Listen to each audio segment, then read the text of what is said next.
ನಮಸ್ಕಾರ. ಚುನಾವಣೆಯಲ್ಲಿ ಗೆಲ್ಲೋದು ಒಂದು ಕಲೆ. ಆದ್ರೆ ಆ ಗೆಲುವಿನ ಹಿಂದಿನ ಯಾಕೆ ಅನ್ನೋದನ್ನ ಅರ್ಥ ಮಾಡ್ಕೊಳ್ಳೋದಿದೆಯಲ್ಲ, ಅದೊಂದು ವಿಜ್ಞಾನ.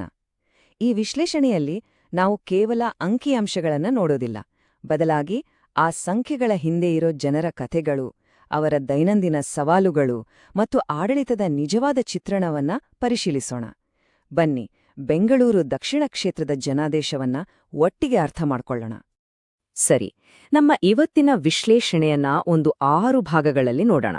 ಕ್ಷೇತ್ರದ ವಾಸ್ತವ ಸ್ಥಿತಿಯೇನು, ಜನಾದೇಶದ ವಿಶ್ಲೇಷಣೆ, ಗೆಲುವಿನ ಹಿಂದಿನ ಕಾರ್ಯತಂತ್ರ, ಜನರ ಸಮಸ್ಯೆಗಳಿಂದ ಆಡಳಿತದವರೆಗೆ, ನಾಯಕರ ಮುಂದಿನ ಯೋಜನೆ ಮತ್ತು ಕೊನೆಗೆ ರಾಜಕೀಯವನ್ನು ಮೀರಿದ ಉದ್ದೇಶ ಏನು ಅನ್ನೋದನ್ನ ಚರ್ಚಿಸೋಣ.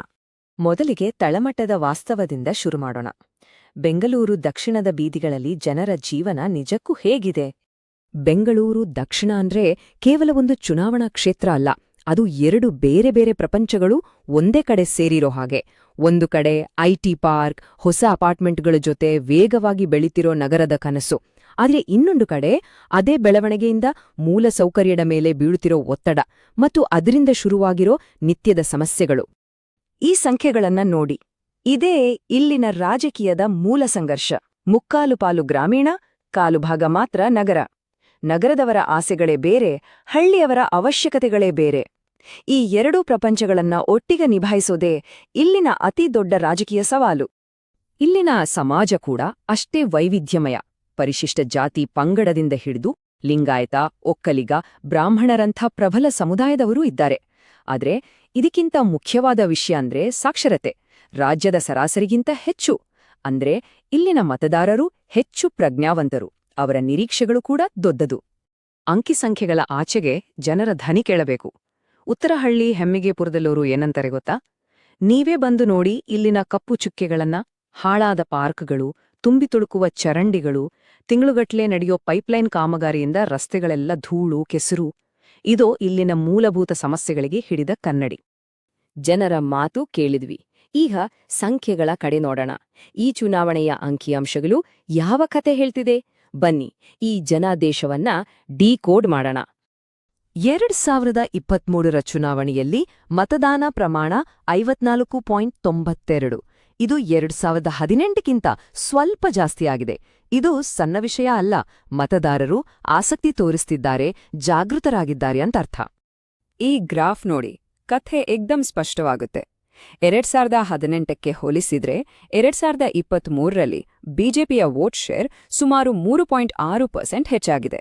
ಅದೇ ಹೊತ್ತಲ್ಲಿ ಕಾಂಗ್ರೆಸ್ಲದ್ದು ಹೆಚ್ಚು ಕಮ್ಮಿ ಅಷ್ಟೇ ಇದೆ. ಅಂದ್ರೆ ಗೆದ್ದ ಪಕ್ಷ ತನ್ನ ನೆಲೆಯನ್ನ ಗಟ್ಟಿ ಮಾಡ್ಕೊಂಡಿದೆ, ವಿರೋಧ ಪಕ್ಷಕ್ಕೆ ತನ್ನ ನೆಲೆಯನ್ನ ವಿಸ್ತರಿಸೋಕೆ ಆಗಿಲ್ಲ. ಇದೇ ಗೆಲುವಿನ ಹಿಂದಿನ ಪ್ರಮುಖ ಬದಲಾವಣೆ. ಹಾಗಿದ್ರೆ ಆ ಹೆಚ್ಚುವರಿ ವೋಟುಗಳು ಎಲ್ಲಿಂದ ಬಂತು? ಉತ್ತರ ಇಲ್ಲಿದೆ: ಜೆಡಿಎಸ್ನ ಕುಸಿತದಲ್ಲಿ. ಜೆಡಿಎಸ್ನ ವೋಟ್ ಶೇರ್ 11.3%ನಿಂದ 6.4%ಗೆ ಇಳಿದಿದೆ. ಆ ವೋಟುಗಳು ಬಹುತೇಕವಾಗಿ ಗೆದ್ದ ಪಕ್ಷಕ್ಕೆ ಹೋಗಿದೆ ಅನ್ನೋದು ಸ್ಪಷ್ಟವಾಗಿ ಕಾಣಿಸುತ್ತೆ. ಮತ್ತು ಕೊನೆಗೆ ಗೆಲುವಿನ ಅಂತರ ನೋಡಿ. 2018ರಲ್ಲಿ 30,000 ಇದ್ದಿದ್ದು 2023ರಲ್ಲಿ ಸುಮಾರು 50,000ಕ್ಕೆ ಏರಿದೆ. ಇದು ಕೇವಲ ಒಂದು ಗೆಲುವಲ್ಲ, ಇದೊಂದು ಗಟ್ಟಿಯಾದ, ಸ್ಪಷ್ಟವಾದ ಜನಾದೇಶ. ಸರಿ, ಸಂಖ್ಯೆಗಳು ಕಥೆಯ ಒಂದು ಭಾಗವನ್ನಷ್ಟೇ ಹೇಳುತ್ತೆ. ಆದರೆ ಯಾಕೆ ಹೀಗಾಯ್ತು? ಆ ಗೆಲುವಿನ ಹಿಂದಿನ ತಂತ್ರಗಾರಿಕೆ ಏನು? ಅದನ್ನ ಈಗ ವಿಶ್ಲೇಷಿಸೋಣ. ಯಾವುದೇ ಗೆಲುವನ್ನ ಅರ್ಥ ಮಾಡ್ಕೊಳ್ಳೋಕೆ ಸ್ವಾಟ್ ಅನಾಲಿಸಿಸ್ ಒಂದು ಒಳ್ಳೆ ಚೌಕಟ್ಟು. ಗೆದ್ದ ಪಕ್ಷದ ಬಲ, ಸ್ಟ್ರೆಂತ್ ಏನು? ಒಳ್ಳೆ ಸ್ಥಳೀಯ ನಾಯಕ, ಗಟ್ಟಿ ಸಂಘಟನೆ ಮತ್ತು ಜನರಿಗೆ ತಲುಪಿದ ಕೆಲವು ಯೋಜನೆಗಳು. ದೌರ್ಬಲ್ಯ, ವೀಕ್ನೆಸ್. ನಾವು ಮಾತಾಡ್ದಾಗೆ ಮೂಲಸೌಕರ್ಯದ ಕೊರತೆ.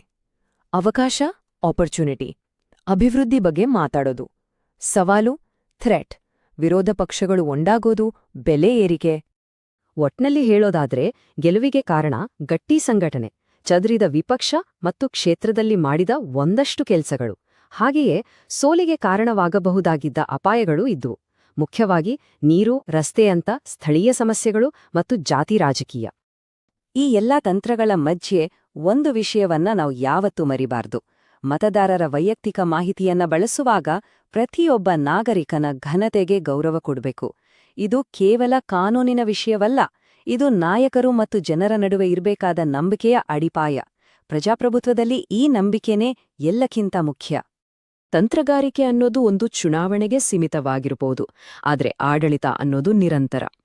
ಈಗ ಜನರ ಸಮಸ್ಯೆಗಳು ಮತ್ತು ಆಡಳಿತದ ನಡುವಿನ ದೀರ್ಘಕಾಲದ ಸಂಬಂಧವನ್ನ, ಆ ಮಾದರಿಯನ್ನ ನೋಡೋಣ. ಈ ಕ್ಷೇತ್ರದಲ್ಲಿ ಒಂದು ಸ್ಪಷ್ಟವಾದ ಪ್ಯಾಟರ್ನ್ ಕಾಣಿಸುತ್ತೆ. ಹಾಲಿ ಶಾಸಕರು ಸತತವಾಗಿ 3 ಬಾರಿ ಗೆದ್ದಿದ್ದಾರೆ.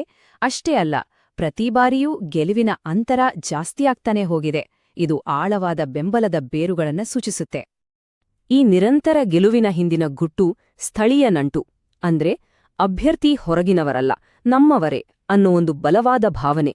ಜನರಿಗೆ ಹೀಗೆ ಅನಿಸಿದಾಗ ಅದು ಒಂದು ರೀತಿ ಟ್ರಸ್ಟ್ ಅಕೌಂಟ್ ಇದ್ಹಾಗೆ. ಸಣ್ಣಪುಟ್ಟ ಸಮಸ್ಯೆಗಳು ಬಂದಾಗಲೂ ಆ ನಂಬಿಕೆ ಸುಲಭವಾಗಿ ಹೋಗಲ್ಲ. ಈ ನಂಬಿಕೆಗೆ ಪಕ್ಷದ ಸಂಘಟನೆಯ ಚುರುಕುತನ ಕೂಡ ಸೇರ್ಕೊಳ್ಳುತ್ತೆ. ನೋಡಿ, ಸೆನ್ಸ್ ಅಂದ್ರೆ ಜನರ ಸಮಸ್ಯೆಗಳನ್ನ ಕೇಳಿಸ್ಕೊಳ್ಳೋದು, ಸೀಸ್ ಅಂದ್ರೆ ತಕ್ಷಣ ಅದಕ್ಕೆ ಸ್ಪಂದಿಸೋದು, ರೀಕಾನ್ಫಿಗರ್ ಅಂದ್ರೆ ನಗರ ಗ್ರಾಮೀಣ ಅಂತ ಗಮನ ಬದಲಾಯಿಸೋದು, ಮತ್ತು ಎಜಿಲಿಟಿ ಅಂದ್ರೆ ಸಂದರ್ಭಕ್ಕೆ ತಕ್ಕ ಹಾಗೆ ಮಾತನ್ನ ಬದಲಾಯಿಸೋದು. ಇದೊಂದು ಸಿಸ್ಟಮ್ ತರ ಕೆಲ್ಸ ಮಾಡುತ್ತೆ. ಇಲ್ಲಿಯವರೆಗೆ ಆಗಿದ್ದನ್ನ ನೋಡಿದ್ವಿ. ಈಗ ಮುಂದೆ ಏನಾಗಬೇಕು? ಈ ಡೇಟಾವನ್ನ ಇಟ್ಕೊಂಡು ಜನರ ಜೀವನವನ್ನ ಉತ್ತಮಪಡಿಸೋಕೆ ಒಂದು ಕ್ಲಿಯರ್ ಆದ ಪ್ಲಾನ್ ಹೇಗ್ ಮಾಡ್ಬೋದು? ಇಲ್ಲಿದೆ ನೋಡಿ, ಒಂದು ಅಭಿವೃದ್ಧಿ ಪ್ರತಿಜ್ಞಾ ಪತ್ರ. 5 ಸರಳ ಹೆಜ್ಜೆಗಳು. ಮೊದಲ್ನು ನೀರಿನ ಪೈಪ್ಲೈನ್ ಮುಗ್ಸೋದು, 2ನೇದು ರಸ್ತೆ ಚರಂಡಿ ಸರಿ ಮಾಡೋದು, 3ನೇದು ಯುವಕರಿಗೆ ಒಂದು ಸ್ಕಿಲ್ ಹಬ್, 4ನೇದು ಜನರ ಜೊತೆ ಸಂಪರ್ಕ, ಕೊನೆಗೆ ಸಂಘಟನೆಯನ್ನ ಇನ್ನಷ್ಟು ಬಲಪಡಿಸೋದು. ಮೊದಲನೇ ಪ್ರಾಜೆಕ್ಟನ್ನೇ ತಗೊಳ್ಳಿ, ಹೆಮ್ಮೆಗೆಪುರದ ನೀರಿನ ಪೈಪ್ಲೈನ್. ಖರ್ಚು ಸುಮಾರು 50ರಿಂದ 75 ಕೋಟಿ ಆಗಬಹುದು. ಆದ್ರೆ ಅದರಿಂದ ಸಿಗೋ ಲಾಭ 50,000 ಜನರಿಗೆ ಕಾವೇರಿ ನೀರು. ಇದು ದುಡ್ಡಿನ ಲೆಕ್ಕಾಚಾರ ಅಲ್ಲ, ಜನರ ಜೀವನದ ಮೇಲಿನ ಹೂಡಿಕೆ. ಅದೇ ರೀತಿ ಯುವ ಕೌಶಲ್ಯ ಕೇಂದ್ರ. ಸುಮಾರು 20 ಕೋಟಿ ಖರ್ಚು ಮಾಡಿದ್ರೆ ವರ್ಷಕ್ಕೆ 2,000 ಯುವಕರಿಗೆ ತರಬೇತಿ ಕೊಡ್ಬೋದು. ಇದರಿಂದ ಉದ್ಯೋಗ ಸಿಗುತ್ತೆ, ಅವರಿಗೊಂದು ಭವಿಷ್ಯ ಸಿಗುತ್ತೆ. ಹೂಡಿಕೆಗೂ ಜನರ ಅಭಿವೃದ್ಧಿಗೂ ನೇರ ಸಂಬಂಧ. ಈ ಯೋಜನೆಗಳನ್ನ ನೋಡಿದಾಗ ಒಂದು ಮುಖ್ಯವಾದ ವಿಷಯ ನೆನ್ಪಾಗತ್ತೆ. ಆಡಳಿತ ಅನ್ನೋದು ಕೇವಲ ಮತಕ್ಕಾಗಿ ಮಾಡುವ ಒಂದು ವ್ಯವಹಾರ ಆಗ್ಬಾರ್ದು. ಯಾವಾಗ ನಾವು ಸಂವಿಧಾನ ಹೇಳಿದ ಹಾಗೆ ಪ್ರತಿಯೊಬ್ಬ ವ್ಯಕ್ತಿಯ ಘನತೆಯನ್ನ ಗೌರವಿಸಿ ಕೆಲಸ ಮಾಡ್ತೀವೋ, ಆಗ ಅದು ವ್ಯವಹಾರದಿಂದ ನಂಬಿಕೆಯ ಸಂಬಂಧಕ್ಕೆ ಬದಲಾಗುತ್ತೆ. ಆ ನಂಬಿಕೆಯೇ ನಿಜವಾದ ರಾಜಕೀಯ ಶಕ್ತಿ. ನಮ್ಮ ವಿಶ್ಲೇಷಣೆಯ ಕೊನೆಯ ಭಾಗಕ್ಕೆ ಬಂದಿದ್ದೇವೆ. ಇಷ್ಟೆಲ್ಲ ಡೇಟಾ, ತಂತ್ರಗಾರಿಕೆ ಎಲ್ಲದರ ಆಚೆಗೆ ರಾಜಕೀಯದ ಅಂತಿಮ ಉದ್ದೇಶವಾದರೂ ಏನು? ಇಲ್ಲಿ ಒಂದು ದೊಡ್ಡ ಪ್ರಶ್ನೆ ಹುಟ್ಕೊಳ್ಳುತ್ತೆ. ವರ್ಷಗಟ್ಲಿಂದ ಬಗೆಹರಿಯದ ಸಮಸ್ಯೆಗಳಿಂದ ಜನರ ನಂಬಿಕೆ ಹೋಗಿರುತ್ತೆ.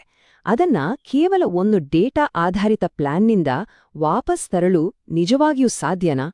ಬೆಂಗಳೂರು ದಕ್ಷಿಣದ ಈ ಕೇಸ್ ಸ್ಟಡಿಯಿಂದ ನಮಗೆ 2 ಪಾಠಗಳು ಸಿಗುತ್ತೆ. ಒಂದು, ಯಾವುದೇ ಗೆಲುವು ಶಾಶ್ವತವಲ್ಲ ಅನ್ನೋ ಒಂದು ಶಾಂತ ಎಚ್ಚರಿಕೆ. 2, ಡೇಟಾದಿಂದ ಅಭಿವೃದ್ಧಿಯವರೆಗಿನ ಪ್ರಯಾಣಕ್ಕೆ ನಿರಂತರ ಕೆಲ್ಸ ಬೇಕೇ ಬೇಕು ಅನ್ನೋ ಒಂದು ಸ್ಪಷ್ಟ ದೃಷ್ಟಿ. ನೀವು ಜನಕೇಂದ್ರಿತ ನಾಯಕರಾಗಿ ನಿಮ್ಮ ಕ್ಷೇತ್ರವನ್ನು ಡೇಟಾ ಆಧಾರಿತವಾಗಿ ಉನ್ನತೀಕರಿಸಲು ಬಯಸಿದರೆ blueprintstrategies.ai ಅನ್ನು ಸಂಪರ್ಕಿಸಿ. ನಮ್ಮ ಇಮೇಲ್ mgr@blueprintstrategies.ai ಅಥವಾ 08042041602ಗೆ ಕರೆ ಮಾಡಿ. ನೆನಪಿಡಿ, ನಮ್ಮ ಗುರಿ ರಾಜಕೀಯವನ್ನು ಮೀರಿದ ಉದ್ದೇಶ.